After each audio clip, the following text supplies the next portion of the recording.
never slow up, no I don't take shit. I got no love for the fakeness. If you wanna play tough and wanna hate this, I'll always show up.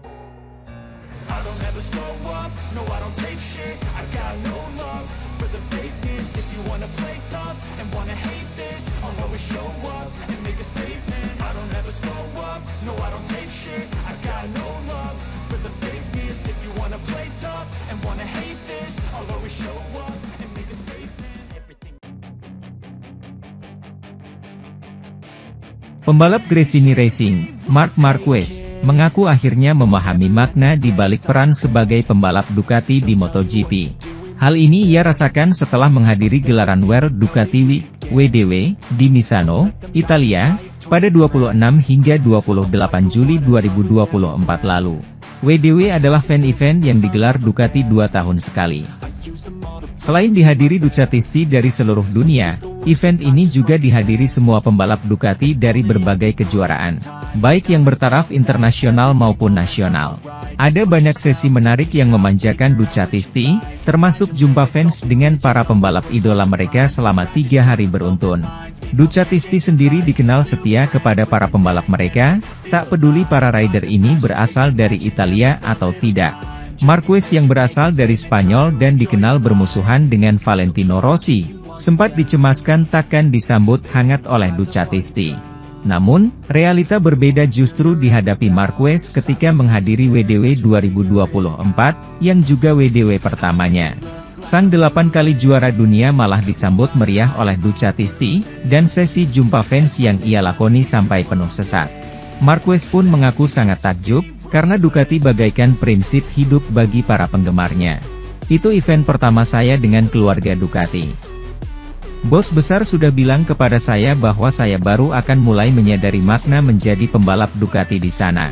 Akhirnya saya pun menyadari bahwa Ducati bukan hanya soal MotoGP.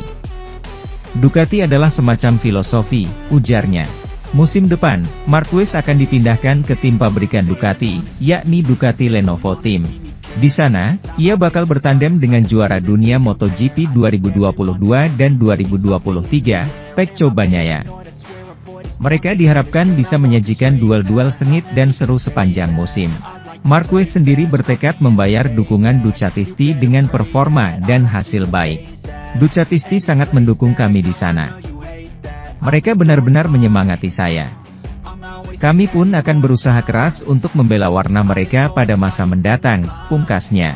Marquez dan para rider Ducati lainnya akan kembali berlaga dalam MotoGP Austria di sirkuit Red Bull Ring, Spielberg, pada 16 hingga 18 Agustus 2024 mendatang. Sementara itu, meski Honda berusaha mengambil langkah maju di kejuaraan dunia MotoGP, terbukti jalan masih panjang untuk keluar dari krisis hasil saat ini. Rumah dari sayap emas berhasil membuat beberapa kemajuan dengan beberapa perbaikan. Tetapi semua pembalap pabrikan menunggu pembaruan besar yang terjadi di paruh kedua kampanye 2024, yang pasti akan membuat mereka keluar dari rawa dan memberi mereka sedikit semangat. Lampu. Sementara itu, 2 pebalap Repsol dan 2 pebalap LCR harus puas dengan perubahan kecil pada RC213V, dan menghadapi beberapa masalah yang membuat daftar panjang, dan yang dirangkum oleh Luca Marini di akhir sesi terakhir. Hadiah Agung Britania Raya. Tepat sebelum GP Austria di mana pembaruan ini mulai datang dari Jepang, rekan setim Joan Mir menyoroti beberapa tugas Honda yang tertunda, dan memulai dengan kecepatan menikung yang mampu dipertahankan Honda. Di sana, HRC masih harus mengejar ketinggalan dibandingkan pabrik pesaingnya di jaringan listrik. Hal yang paling mengungkap tentang perbandingan dengan motor lain, adalah cara Anda berbelok di tikungan, Marini memulai.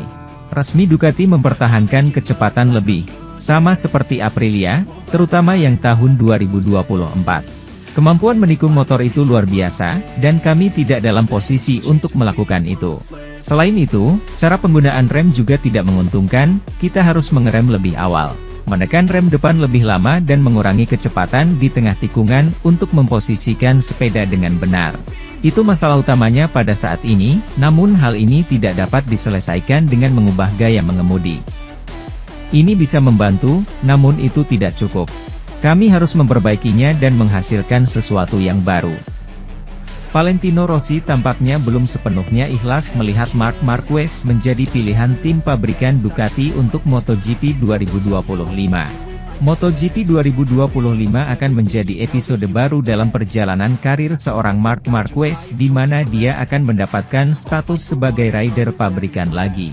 Ya, Baby Alien untuk kedua kalinya menyandang status tersebut dengan membela tim pabrikan Ducati usai pergi dari Repsol Honda pada akhir 2023. Dengan kata lain, Marquez di musim depan akan berbagi garasi dengan murid kebanggaan Valentino Rossi yaitu Francesco Bagnaia. Tidak sedikit pihak yang menyoroti langkah skuad Borgo Panigale dengan memilih Marquez sebagai tandem Bagnaia di musim depan. Berbagai pro dan kontra mengiringi langkah peraih 8 gelar juara dunia tersebut, salah satunya datang dari Valentino Rossi. Pria yang telah dinobatkan sebagai legenda MotoGP itu sebelumnya terang-terangan menyebut bahwa kehadiran Marquez tidak dibutuhkan. Bagi Rossi, Marquez tidak akan membawa pengaruh apapun dalam pembuktian Bagnaia sebagai salah satu rider hebat di MotoGP saat ini. Bagnaia tidak perlu membuktikan diri dengan mengalahkan Marquez mengingat dia merupakan juara dunia MotoGP di 2 musim terakhir. Bagnaia tidak membutuhkan Marquez di garasinya untuk membuktikan bahwa dirinya nomor 1, kata Rossi. Dalam perjalanannya mendapatkan satu tempat tersebut, Marquez berhasil menyisihkan Jorge Martin dan Enea Bastianini. Pada musim 2024 sendiri bersama Gresini Racing, pembalap berusia 31 tahun itu menunjukkan performa menjanjikan dengan meraih 4 podium. Adapun untuk sesi sprint race sendiri, Marquez sudah 5 kali mampu memijakkan kakinya di podium. Selain karena performa musim ini, riwayat Marquez sebagai peraih 6 gelar juara dunia kelas MotoGP juga menjadi pertimbangan tersendiri. Dipilihnya Marquez juga menghadirkan efek yang tidak kecil bagi Ducati selain kehilangan Bastianini dan juga Martin. Mereka juga harus rela Pramac Racing selaku tim satelit mereka saat ini tak lagi menjadi mitra pada musim depan. Sebagai gantinya, Pramac Racing akan resmi menjadi tim satelit Yamaha. Sementara itu, banyak kejutan terjadi pada bursa perpindahan pembalap menuju MotoGP 2025. Seperti Marc Marquez yang akhirnya dipilih Ducati untuk menjadi tandem Pecco Bagnaia. Lalu kejutan besar turut terjadi ketika Jorge Martin justru cabut ke Aprilia sebagai bentuk kekecewaan Ducati memilih Marc Marquez. Namun buat Neil Hudson, ex-pembalap yang kini menjadi pengamat, ada perpindahan pembalap MotoGP 2025 yang menurutnya paling di luar logika. Adalah keputusan Maverick Vinales meninggalkan Aprilia dan hengkang ke Tech 3 KTM. Menurut Hudson, Vinales telah meninggalkan Aprilia jelas-jelas tim pabrikan plus punya motor kompetitif. Sementara Tech 3 KTM memang dianggap skuad pabrikan oleh KTM, namun sebenarnya tim ini hanya lapis kedua pabrikan asal Austria itu. Ditambah secara level motor, KTM masih di bawah Aprilia saat ini. Namun Hudson berpendapat mungkin Vinales sudah mendapat bisikan bahwa dirinya tidak akan diperpanjang kontrak oleh Aprilia untuk MotoGP 2025. Jadi ketimbang didepak pabrikan asal Italia itu, Vinales memutuskan mengambil pilihan lebih cepat meninggalkan tim. Pindah ke Tech 3 KTM yang bukan tim pabrikan utama.